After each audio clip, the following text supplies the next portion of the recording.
Okay, we're back. We're live. We're ThinkTech. We're talking about community matters here on a given Thursday at 11 in the morning. God, Ooh. that's early. That's Steve Petranik. He's the editor of Hawaii Business Magazine. Joining me to talk about the program of the day, which is we're going to give you a preview of the new era in Hawaii's politics. Yes. Wow. Yeah. Well, absolutely a new era. You've got a question mark on your title too, and I don't think you need the question mark. It is. Thank you for that. It is a new era. You don't know how long I aggravated myself about whether there should be a question mark or not. Well, politics is largely about powerful men and women, and the main politicians. Dan Inouye is gone. Neil Abercrombie is about to leave politics. So that in itself means a new era. But there's other forces at work. I want to talk about those today. I want to hear about them at the panel. There are new forces going on, both national ones and local forces that are going to change politics. And it happens all the time. But you've got to think, if you think of our congressional delegation, Dan Inouye, Dan Akaka, and Neil Abercrombie for decades and decades, and for most of that time Patsy Mink, and then towards the end Ed Case. They're everybody's gone now. Everybody's new, and so that's huge. That's in Washington.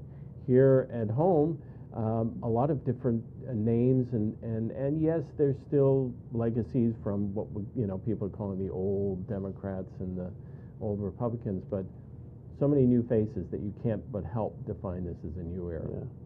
So we're skirting around the fact that there is a program coming. Oh yes, yes. and you're the keynote of that program, as well as Hawaii Business is one of the sponsors, the primary sponsor of that program. And we're calling it, is this a new era of politics in Hawaii? Question mark. I'm going to take the question mark out. Yeah. Come to the forum on September 24th, which is a Wednesday, coming soon.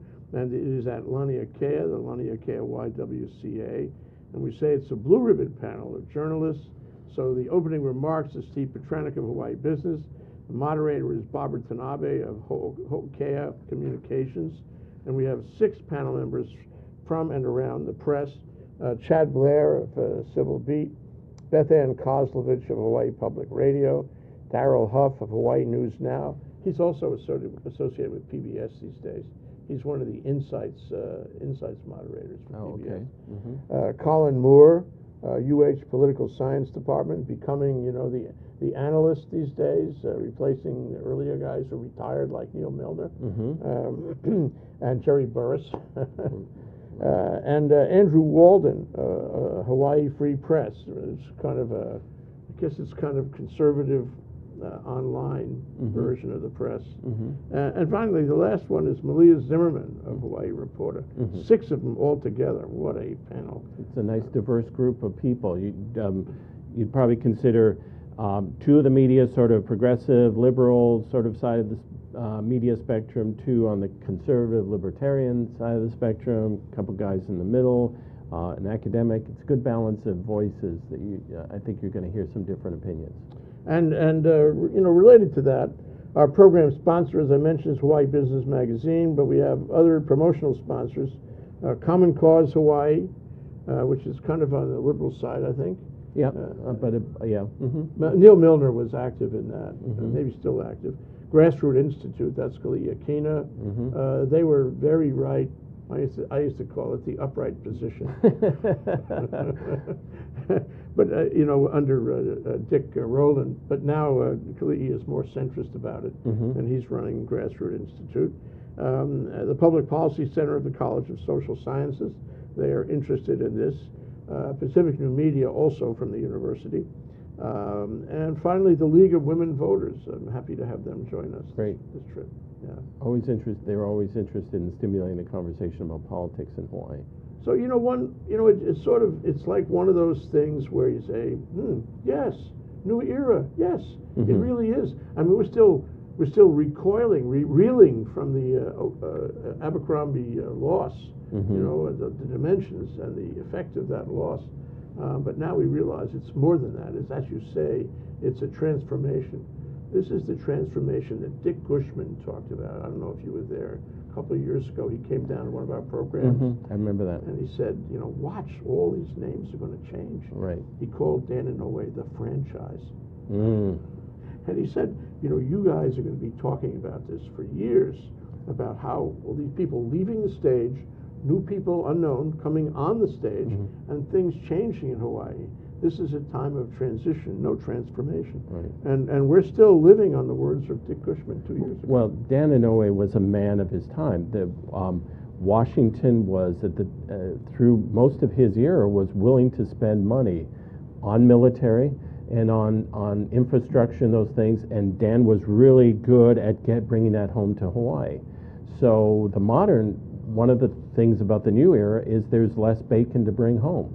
So we don't have Dan to bring it home, but also there's just less of it to bring home. Yeah. Clearly, the bulk of it that's going to be brought home is going to be military spending. But that is really interesting to watch. We knew President Obama planned to pivot towards Asia. He saw that Asia was very much more important. But then all these complications arise, ISIS and the Middle East in general, Iran, Vladimir Putin. Are these going to somehow shift our pivot away from Asia?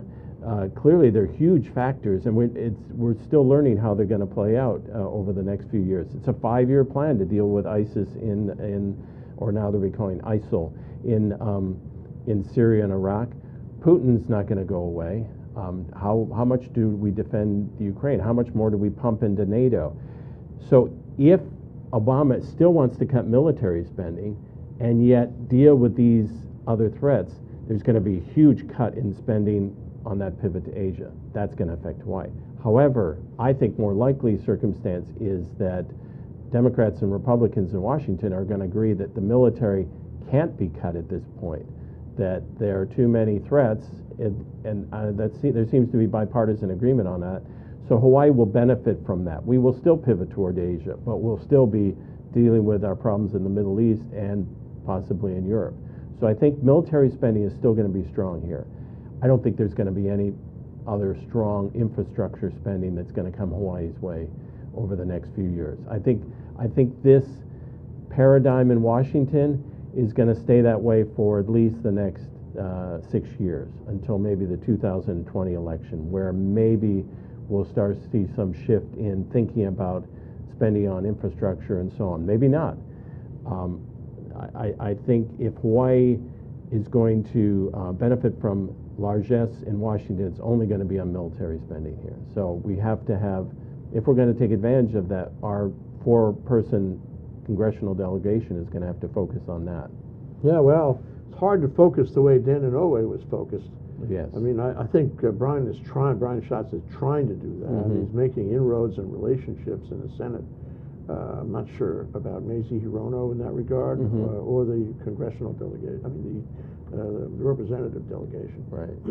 But he's never going to have the same kind of clout that Dan Inouye had. These are very raw, relatively inexperienced politicians compared to the people that we had in before. Patsy Mink herself, Neil Abercrombie, they both had years of experience and working Washington as best they could.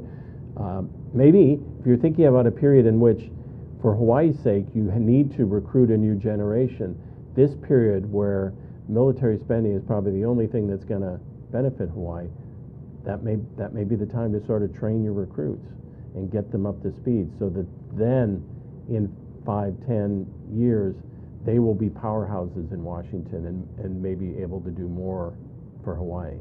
Well, the good thing is that Hawaii is pretty consistent when it comes to Congress.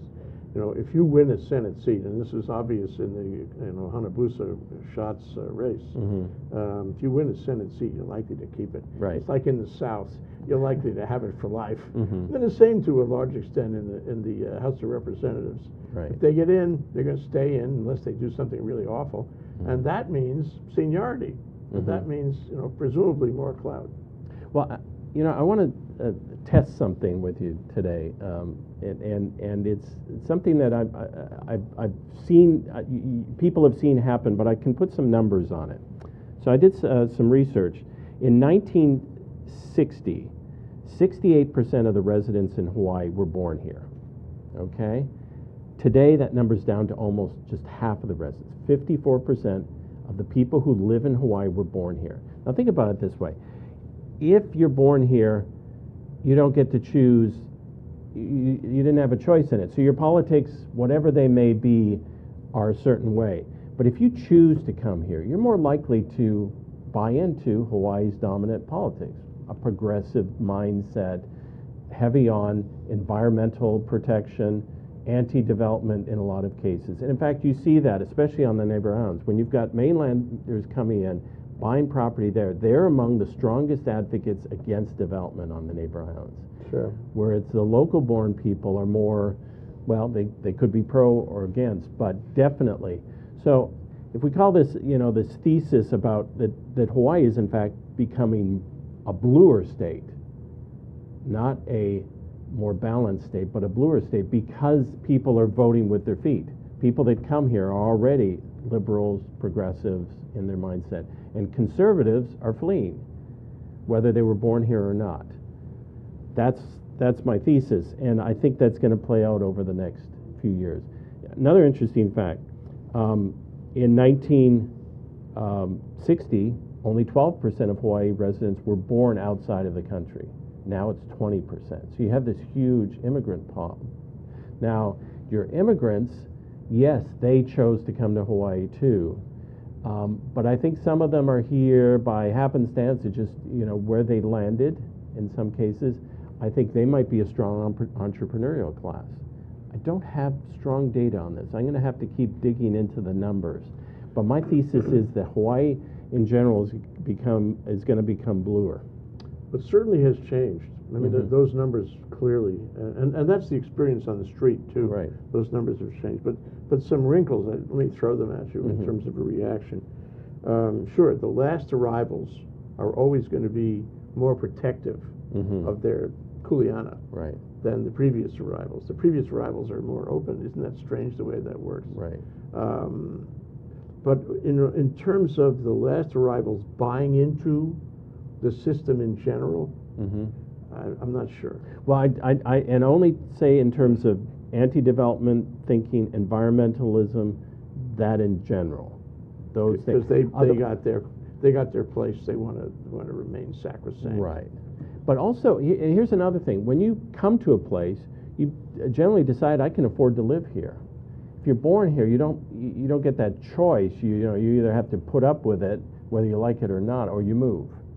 And so I think the people that are coming, in a lot of cases, tend to be affluent, and they are able to afford that home.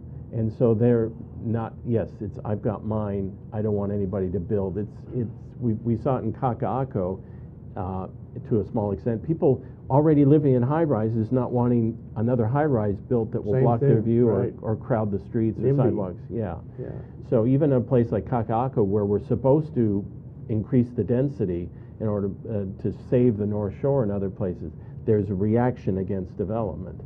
That's just going to drive up housing prices, and that's going to make it harder for people who were born here to stay here. The people who come in from the outside, they've already done the math. They've already decided, I can afford to live here, and they make the compromises. But you wonder whether the people who have arrived, and you describe two classes of people who have arrived. One is, from Micronesia, like that, no money. Their American education, their sophistication on politics, very low, really. And Asia, which maybe more, and they've had a different kind of government, different kind of relationship with government over there. And I mean, collectively, I think that leads to a certain level of apathy, which we have seen. And then you get people coming from, what do you call it, westbound, I guess you call it. And they're going to do NIMBY, but query, are they going to do Old Boy? The Democratic Party gets up and says, how about getting out in the parking lot at 8 in the morning to support a candidate? I don't think they're going to do that. No. I think they're going to be more independent in terms of actually, deciding on the issues in front of them and voting for a specific candidate. I think it's like anybody's guess where they might go going forward. So we're, everything's changing here. But I don't think the power, the Abercrombie defeat, in a lot of respects, pointed up the power of the unions, because he alienated unions, and they came out strongly against him. So That hasn't changed. I don't think that's going to change. So maybe these newcomers will have to choose between new Democrats and old Democrats, however you define that, and struggle with that. But the union power inside the Democratic Party is going to remain very, very strong. I agree. I went to the birthday party for the Democratic Party about 6 months ago. It's pretty much what they were saying. You know, look around. We control all the structures in the state. Right. We control the legislature. Therefore, and for the most part, we control the governor, but maybe not so much lately. We control we control the courts because of the appointments, and we control the boards and commissions and so forth. That's what he said, the fellow who spoke. And I'm thinking that's a little scary that one can stand up in a public place and make those statements with impunity. I mean, if honestly, if the public in general were there, not just members of the Democratic Party, and listened to some of those statements, they would have found those statements fairly arrogant. But maybe that's the reality. Well, and we know you're from the East Coast, so you know the old style machine politics where there was a very cohesive power, whether it was union or some other machine that could deliver votes, a block of votes. Unions are the only ones that are left doing that. The other forces are very disparate. You're talking about these people, these new voters coming from the mainland. They don't have a block. They're not going to vote as a block. Some of them will vote this way, some of them will vote that. They may have a libertarian bent. They may be anti-development, but they may be fiscally conservative. There's all these possibilities. I think they will split off into different groups and not be a unified force. I agree with you about that. Except as an anti-development force. I agree with you about that. And Kaka'ako is so strange. You know, you talk about Kaka'ako. It's got a place in every part of this conversation, one way or the other. For example, the millennials. You know, I mean, I always love meeting them. They're a different Hawaii, and they have, you know, UH maybe, or maybe some mainland schooling, but they're different. They see it. They see themselves as underprivileged because they can't make enough money to buy the housing that's on the market, and yet they see themselves as the future. And the other problem about that is, are they really sustainable as a group if they don't have money? Are they going to really hang tight, stay here? Are they going to form up political opinions? Are they going to join political organizations? Are they going to come down to our program on September 24th? Are they thirsty for participation in politics, or are they going to join the apathy group? It's really not clear what the millennials are going to do, but one thing is they are shaping up as a force, one way or the other. Well, I think the data, when you look at who's not voting, it does skew towards younger people. So that's clearly a problem.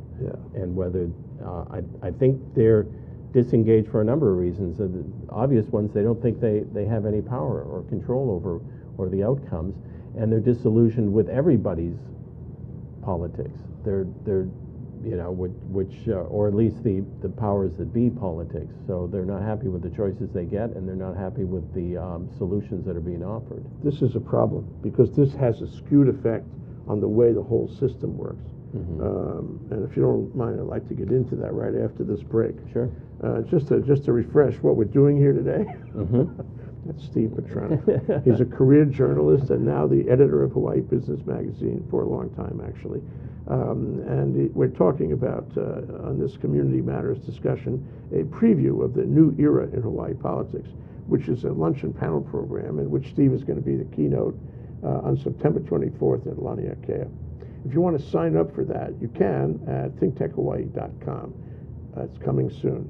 We're going to take a short break. We'll be right back, and we'll talk about, you know, how the change in the demographics are likely to affect not only a specific election, not only a specific group of new candidates, but in larger part, our government, the way it works, the way it thinks. We'll be right back. Hi, I'm Donna Blanchard. I'm the host of Center Stage here on the ThinkTech digital series. The show is every Wednesday from 2 o'clock to 3 o'clock, and I want you to watch this show because I think that when we talk with artists on the show about what they do, how they do it, and most importantly, why they do it, I believe that it resonates within each of us, and we find something inside of ourselves that brings us closer to all of humanity. That's what arts are there to do, and that's what I'm here to do on this show. That's Center Stage. It's on every Wednesday from 2 to 3 o'clock. I hope to see you there. Come back to ThinkTech. Here we are in Community Matters with Steve Petranik, editor of Hawaii Business Magazine, talking about the new era in Hawaii politics. Steve, I love the breaks. Can we go back a couple of seconds, and you can start telling me again your thought about how the new polity is going to be? Well, we were talking about apathy and how voter turnout is just terrible now.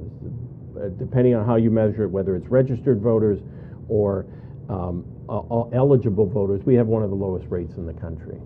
So let's think about this. So who comes out? Who is able to get their constituency out? Well, unions are very effective at that. And why? Well, because the union leaders are able to rightly persuade their membership that voting this way has a huge effect on your income, your job security, your quality of work life, all those factors. So people are incentivized to vote as union members. As the rest of the population sort of drifts away from the voting booth, and this one remains strong, its power becomes even more intensified than it used to be.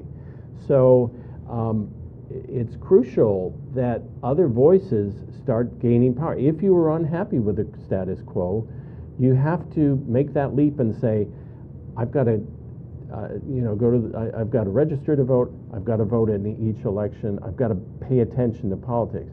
But you're right. There is a strong apathetic streak among young people because they're dissatisfied with the leadership that we have, and rightly so. We have not solved the problems that have been set before us. And they're, if in Hawaii, anyone who owns property is in a sense wealthy already just by the fact that you own property, and they don't. And they find it almost impossible to see how they will ever own property, ever have that kind of stake in Hawaii. Yeah, it's true. I mean, I know some of them, and they see all the ads about Kaka'ako, they see all the ads about the condos, and they say, well, I'd like to be part of that. Single now. It's a bone crusher when you're single. Yes. Married somehow helps you qualify for a much bigger loan and all this. And they go look at the reality and file applications for, to get online for these condos and get financing. It's very hard. They cannot succeed. Right. At the end of the day, they wasted their time. Right. There's no room for them at the end. Yes. One of the people that works with me, we were going over the numbers. There's workforce housing. She's in that income bracket that supposedly can afford that, but she knows she can't get a loan in the commercial market with that income for that price. So what are these people going to do? There's a lot of them. I mean, one option is to stay and tough it out, maybe live with your family, or go down the economic ladder and live in a place you wouldn't want to live in. Yeah. Another option is to leave town. Yeah, my kids, both of my kids have made that choice. One's still in high school, but she's very clear. She's leaving Hawaii. Yeah. The opportunity versus the cost of living here is just, that doesn't add up for her. So if I run for office and I say, look, kids, I know your pain. I'm going to fix this. I'm going to take this step and that step. I'm going to make it possible for you to get the housing you want. And I'm going to make it possible for you to get jobs that are better. They're going to vote for me if they're if they believe you and listening. Yeah. But the math. I'm sorry. This is an impossible problem. If we want to protect the North Shore, if we want to protect the open spaces, if we rebel against Ho'opili and other places where we said we were going to build out in the second city, and yet when there's a farm or something on that land now, there's a rebellion, and people are upset, and that wouldn't go through now. I think with the new people who are elected into office, that project would not go through. How do we create more affordable housing if we don't build it? It just doesn't pencil out. And so-called affordable, well, the government should build affordable housing. We ain't got the money for that. Unless we raise taxes and find some magic horn, there isn't the money to build it, because housing is expensive to buy, land is expensive here. We have to make a choice. Are we willing to open up the floodgates and build in a lot more places in order to drive the price down, or are we going to live with the environment as we like it? And we love Hawaii because of the open spaces and the beauty and the nature, but we'll just have to live with housing that's basically unaffordable. Yeah. That's that choice. And of course, here's the impossible part. Even if we build all that housing, what's to say it's not all going to be taken up by people flooding in from the outside and say, oh, Hawaii's suddenly cheaper. I can afford to move here from Washington State or something. And so the people who that housing was built for can't afford it now because It drives up. the prices. Yeah. Here's another thing. We're building that workforce housing in Kaka'ako, but it tends to have like a 20, if you buy the housing, you can resell it at whatever price you want, and it's not going to be cheap. You're going to take your profits. The rentals, Howard Hughes has a requirement that they are required to keep that as affordable housing for 15 years. Well, after that, I guess they can charge market prices. Sure. That reminds me of the indoor park. Mm-hmm. On Cook Street, KS is building an indoor park. And they're saying, we don't need a park outside, we'll do a park inside. Mm-hmm. But how long are they obligated to keep the park inside? It's like these are now things, Right. but there's no guarantee that they'll last very long. Right. And people do forget. So at the end of the day, we're going to have the hard market is going to affect us. Those kids are not going to be able to live there. Talk about if you make it affordable, people will come from the outside. Mm-hmm. Okay, at least then you have at least for a time, you have the prospect of buying into it, the kids. Mm-hmm. But if you make it expensive, Right. and in the Howard Hughes flagship building, the penthouse is 50 million plus. Mm-hmm. There's no way anybody can buy. There's no opportunity whatever. Right. So this is going to change the way people feel about Hawaii. It's going to change the way people, relate with the state and with the state government. These are factors that are going to require change. Right. So what happens now? Does the political moment that we have enter into that? Are the people who take office now going to be sensitive to this? Are they going to be able to do anything about it? Well, part of what feeds the problem is we've got this national problem of growing inequality. So you have and I'll just use class terminology for want of a better term. You've got people who are maybe high school educated or didn't even finish high school, maybe had a little bit of college, 2-year degree, and then you have people who are educated, have new world skills, and the spread between those, and of course, and then add to that the very, very rich. But the spread is growing. What's mitigating it in Hawaii is unions, which can keep someone who's doing an unskilled job who works for the city, giving them still a decent living and good benefits. The Hawaii Prepaid Health Care Act, that too is sort of mitigating the effects of inequality because if you work full time or even half time, you get health care. So, but this is a national phenomena that we're having to deal with, and we see it most closely in housing, but it affects so many other things. Education, for instance, the people who can afford to send their kids to private school or can live in a neighborhood where the best public schools are versus those who have to take housing wherever they can get it and in a neighborhood where the public schools are very poor. That just spreads out the inequality even more. So you said before we started that you had a new theory. Well, that you wanted to roll out. Well, that was the one about that we're becoming bluer and we're becoming more anti-development because of the people who are coming in from the outside, the people who have decided I can afford to live here. They're from the mainland or maybe they're from another country, but they've already done the math. They're smart enough to do the math and they can figure I can afford to live in Hawaii. So they buy in some of that housing, that scarce housing. The people who are born and raised here, they have to do the math. If I don't have the skills to join that elite group, do I either live with my parents, share a house with 4 other people, or do I move to the mainland? Those are the options. So the people who are coming in from the outside, they don't want any more development because they don't want this place to be more crowded. They don't want the beaches more crowded. They don't want more tourists on it. They already have their income. They don't care about those kids. No. Well, they don't. They may care about them, but only in an abstract sense. This goes to the question of, what do you want to call it? Common good, the common good. Yeah. You know, I mean, I've had concerns. A lot of people have told me they've had concerns about the ability of the government to think in terms of the common good. In other words, so a constituent comes to you and says, I want you to protect my neighborhood or my business or my Kuleana situation. I don't care about the common good.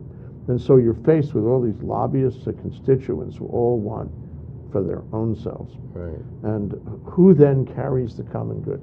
So my question to you is the new era in Hawaii politics going to be more or less concerned with the common good? Gosh. Because of these things we've been talking about. Right. I think some people deceive themselves quite well about what the common good is. And so if you are Paul Krugman of the New York Times, spending now stimulates the economy and generates a much more vibrant economy, creates jobs, consumer spending. That's the public good. You talk to, say, Mitch McConnell, and he'll say, no, we've got to restrain spending. And by restraining spending, we are not indebting our children. We are creating a future where they don't have to pay off the debt that we created. Both of those men are very convinced they are acting in the common good. And those are national terms. I think you can take that same framework and place it on Hawaii. What is the common good? I think there's a couple of things. My perspective on the common good, education is fundamental. We need to fix our school system. We have good people been trying to, and we disagree about how to do it. You know, Catherine Matayoshi is trying to make some changes, but she had a rebellion recently. Her principals are saying, no, we need more autonomy. We need less of a top-down structure. And David Ige seemed to agree with that perspective, as opposed Abercrombie seemed to be on Matayoshi's side. So how's that going to play out? The two different perspectives on the common good. Even both of them say, though, education is fundamental. We've got to fix the school system, but totally different visions about how to fix it. I'm not close enough to see. I can see value in both perspectives, and I wish I knew the answer. You know, but with that whole contention, you know, suggests another significant structural problem, is that you have both of these groups, and maybe, you know, they're both right, or one of them is right. But the problem is that if they're both having contention, this happens in environmental issues a lot, then it all stops. Nothing gets done. Right. And so what you need to get off the dime is a leader. And so my second question in this part of our discussion is the new era in Hawaii politics more likely or less likely to generate leaders who we will follow? I mean, John Burns type, 10 feet tall, where somehow he managed to find a secret sauce where everybody followed him. Can we do that now? How likely is it? Well, let me ask myself a different question. Do I see someone like that now? I don't see someone like that now. So do I think the system will generate? That's a lot of pessimism. If you don't see someone, if you don't see that kind of personality being generated, then you know, I'm very pessimistic about that. I think I'm the type of person that America self-corrects itself at some point. We've self-corrected ourselves through many crises before, and I think we will eventually. I just don't know when that's going to happen. I don't know if Hawaii will self-correct or not. We don't have that history of seeing that happen. So I'm not optimistic. Okay, let's take one more break, Steve, and then we'll come back for, I guess, another question I have, and I'll tell you in advance. It's the third of that series. The logical series is, if the government in the new era of Hawaii politics cannot self-correct, cannot find a leader who will actually step forward and take charge, what will happen in terms of other structures in our community For example, the business community. Will the business community, who traditionally is not very much involved in politics, except when it suits their agendas, will the business community take a greater role? Will there be candidates coming from the business community? It really hasn't happened up to this moment. Anyway, we'll take a short break. Steve Petranik, the editor of Hawaii Business Magazine, and the keynote in our program on the new era in politics in Hawaii, which is a downtown forum on September 24th, coming soon at Laniakea. Here on Community Matters, and we're talking about a preview of that program. We'll take a short break. We'll be right back. Aloha, my name is David Day, and I'm really interested in international business, foreign policy, geopolitics, and national security, and that's why I host ThinkTech Global. I bring in guests from all over the world who know about these various issues in enormous depth and detail. Come learn with me every Thursday afternoon right here at 4 o'clock. I'll see you there. Okay, we're back. We're live. I'm Jay Fidell. This is ThinkTech Talks, talking about community matters, and specifically the program that we are doing on September 24th on The Press Weighs In on the post-Inoue Abercrombie era in Hawaii politics, featuring Steve Petranik, the editor of Hawaii Business, as a keynote. Moderator is Barbara Tanabe of Hoakea Communications, and the panel is Chad Blair of Civil Beat, Beth Ann Kozlovich of Hawaii Public Radio, Darrell Huff of Hawaii News Now and PBS, Colin Moore, UH Political Science Professor, Andrew Walden of Hawaii Free Press, and Malia Zimmerman of Hawaii Reporter. What a crowd, wow. And you have the obligation of setting the stage for all that follows. Wow. Well, we were talking during the break about, how do we incentivize people to get into the best and the brightest to get into politics? That's a real struggle. Not that probably anybody would vote for me, but I've personally wrestled with that issue, and the incredible sacrifice you would have to make financially to quit a well-paying job where you have succeeded and join the public sector is just phenomenal here. And so it's already expensive to live here. You're already struggling, and you want to take a huge pay cut to do that. The representative in my district is a young man, really energetic, great representative, Chris Lee. He's living at home. He can't, he's a full-time state representative. That pays squat, for an educated, high-energy, talented person. So do you want to continue doing that? Do you want to continue living that way? A lot of people say no. So it's hard to get the best and the brightest. That's one thing. Some of them are leaving for the mainland. A lot of them are going into business and other things, but very few, I think, of the best and brightest are going into politics. One factor is, in the old days, you've read Land and Power in Hawaii. You could go into politics, and yes, you could make money on the side. It wasn't legit, and now we've fixed that problem, and that's a good thing. But it means that going into politics is very self-sacrificial. Yeah. Well, the old line, Hawaii politics is a blood sport, and and this takes you to the press, whether they are properly educating, the public, making them ready to vote intelligently, and it's a relation, to the schools. Are the schools preparing them properly? Is the press prepared? The press is our education as adults. That's what we get. And if they're going to talk about, 6 o'clock news kinds of things with accidents and crime and weather, we're not really well prepared, to vote. We don't get the information. Hawaii Business Magazine, of course, is an exception. If you read Hawaii Business Magazine, you will be prepared to vote. Well, you'll at least get a sense of some of the other issues. We're not into breaking news. We're into looking at those difficult problems. And the problem is that a lot of what sells as news, in the regular media, is the nasty stuff. So right. if I get in trouble in some way, the press can break my back as a politician immediately, right, and ruin my life too. It's a gotcha system, and it creates a gotcha government too. So that if you try and experiment and you screw it up, or things, as we do in the private sector, you experiment, you try things. You can't really experiment in government that way because people say, you screwed things up. You wasted money. Don't ever do that again. don't ever try anything innovative ever again. It's true. And by the way, we'll also add these layers and layers and layers of things to protect anyone from doing anything wrong or doing anything True. corrupt, which, yes, there are good reasons behind that, but it just makes things so cumbersome.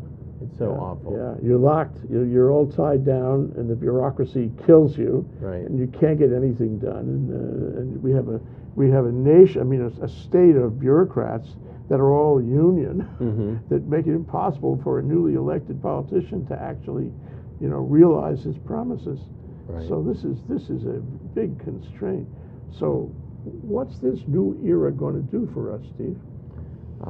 The new era, I think, is we are going to still have a very pristine place to live, I think that's the one thing we agree on. Environmental protection. Environmental protection, it's hard to find anyone who disagrees with that in Hawaii, and we're willing, and we're still willing to make the sacrifices that entails, which is high housing costs, and it restrains our economy. But if we agree on anything, that's what we agree on. And so I think that's going to be even more solidified as we move forward. That's one of the things that's going to define the new era. Other than that, I see a period of stasis and just muddling through and clumsiness and really uninspirational politics. The new era is very uninspirational. And if you haven't been inspired up till now, be prepared to be even less inspired over the next little while. That's our fault too. It's not just the politicians' fault. We're picking those people, and we're in disagreement on just about everything else. We may agree that we need better public schools, but we disagree how to do it, and we're struggling to make changes happen. So the new era doesn't look a lot better than the old one. If somebody emerges as a great leader, carries and shows you to be wrong on this, it'll be a miracle. I think so. I wish I could be more optimistic. Yeah, but miracles happen. Yeah. Well, you have my daughter is a bright.